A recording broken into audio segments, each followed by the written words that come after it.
નમસ્કાર, હું સ્નેહલ ઠાકરે, ડાંગ જિલ્લા કાર્યકારી પ્રમુખ અને એથી વિશેષ તો એક ડાંગનો આદિવાસી આહવાનો એક સામાન્ય માણસ. આજે ડાંગ દરબારની જ્યારે વાત આવી છે તો ખૂબ સારી વસ્તુ છે કે આજે મીડિયાએ એ બાબતે પ્રશ્ન લાવી છે અને લાવવો જ જોઈએ, કારણ કે ડાંગ દરબાર માટે આ પહેલી વખત નથી, આ બીજી વખત થયું છે.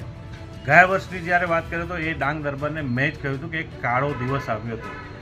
તો દર વર્ષે સરકાર અને તંત્ર તરફથી ડાંગની પ્રજાને હેરાન કરવા માટે આ નવું ગતકડું લાવ્યા છે. ગયા વખતે જે કાળો દિવસ હતો એમાં પણ અમે આવેદનપત્ર આપ્યો હતો, ડાંગ દરબાર ખસેડવાની તજવીજ હતી અને રાજ્યપાલ પણ નહોતા આવ્યા. અને જ્યારે આ વર્ષની વાત કરીએ તો આ વર્ષે પણ સરકાર તરફથી તંત્ર તરફથી લોકોને હેરાન કરવામાં આવે છે. એમાં મુખ્ય જે મુદ્દો આપણે જોઈએ તો એ મુખ્ય મુદ્દો છે ડિમોલેશનનો. ડિમોલેશન થાય એનાથી કોઈ વાંધો નથી, પરંતુ એના માટે પૂરતો સમય આપવો જોઈતો હતો એ દુકાનવાળાને.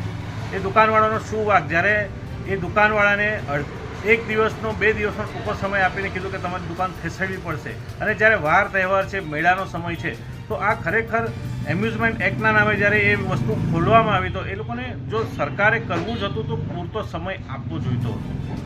એ જ રીતે જ્યારે સ્ટોલ ફાળવણીની વાત હતી કે આ દરબાર દરેક વસ્તુમાં એક જોવા જઈએ તો કોઈને કોઈ વસ્તુથી ઘેરાયેલો છે.